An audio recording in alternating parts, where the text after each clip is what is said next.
गांव के किनारे एक छोटे से घर में किसान जयराम और उसकी पत्नी रमा रहते थे। जयराम मेहनती किसान था और दोनों की सादगी भरी जिंदगी थी। आजकल तो मेरा काम में से मन ही उठ गया। हमारे सारे खेत के फसल को मुखिया के आदमियों ने सब जला दिया। अरे चिंता मत करिए जी, भगवान सब ठीक कर देंगे। लेकिन एक ही कमी थी, उनके घर में बच्चों की किलकारियां नहीं गूंजती थीं। जयराम और रमा ने भगवान से संतान की बहुत प्रार्थनाएं की, पर सालों बाद भी उनकी गोद सुनी थी।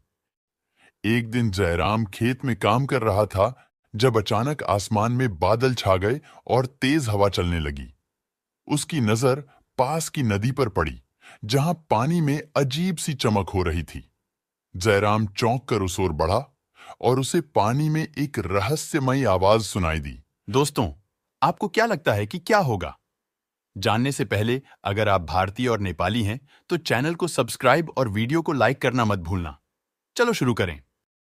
जैसे कोई नदी के गहरे पानी से उसे पुकार रहा हो। वह डरा, पर आवाज मानो उसे खींचती जा रही थी। ऐसे ही वह नदी के पास पहुंचा, उसे एक अद्भुत दृश्य दिखाई दिया। पानी से एक जल परी बाहर आई, जो उसकी ओर देख रही थी। वह बोली, तुम्हारी प्रार्थनाएं सुनी गई हैं। तुम्हें एक बेटी मिलेगी, लेकिन वो साधारण बच्ची नहीं होगी। जलपरी ने जयराम से कहा कि उसकी पत्नी जल्द ही गर्भवती होगी और उनकी संतान विशेष होगी। लेकिन एक शर्त थी, उसकी बेटी कभी नदी के पास नहीं आ सकती, नहीं तो कुछ भयावह हो सकता है। जयराम घबराया, लेकिन खुशी में इस शर्त को मान लिया। कुछ दिनों बाद रमा ने खुशखबरी दी कि वह गर्भवती है। जयराम और रमा की खुशी का ठिकाना नहीं था, लेकिन जयराम ने उस रहस्यमयी घटना का जिक्र रमा से नहीं किया।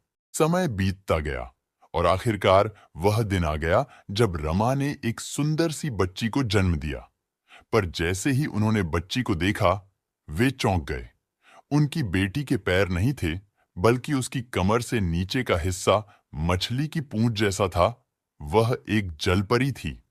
यह देखकर दोनों डर और आश्चर्य में थे, लेकिन फिर भी उन्होंने उसे गले लगाया और उसे मीरा नाम दिया। मीरा की खासियत को उन्होंने दुनिया से छुपा कर रखा।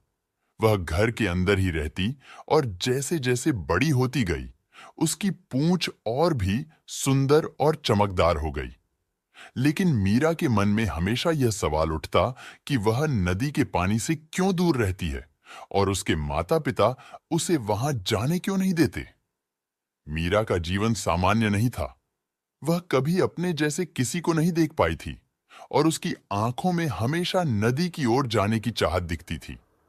जयराम और रमा उसे नदी के पास जाने से रोकते, लेकिन एक दिन मीरा के मन में एक अजीब खिंचाव महसूस हुआ, जैसे कोई उसे नदी के पास बुला रहा हो। वह रात के समय चुपके से घर से निकलकर नदी के किनारे जा पहुंची। जैसे ही उसने नदी के पानी को छुआ, कुछ अद्भुत घटित हुआ। पानी में चमक उठी और उसकी पूंछ पहले से भी ज्यादा सुंदर हो गई। पर तभी नदी में एक गहरी गूंज उठी और पानी में से वही जलपरी प्रकट हुई, जिसने जयराम को वर्षों पहले चेतावनी दी थी। जलपरी ने कहा, तुम्हारी बेटी अब इस जल के रहस्य से बन चुकी है, लेकिन समय आ गया है कि उसे उसकी सच्चाई पता चले। जलपरी ने मीरा को बताया कि वह सिर्फ इस गांव की नहीं, बल्कि समुद्र के गहरे रहस्यों से भी जुड़ी हुई है।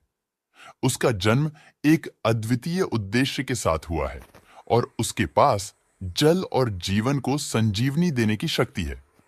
लेकिन इस शक्ति का उपयोग उसे समझदारी से करना होगा, क्योंकि इसके साथ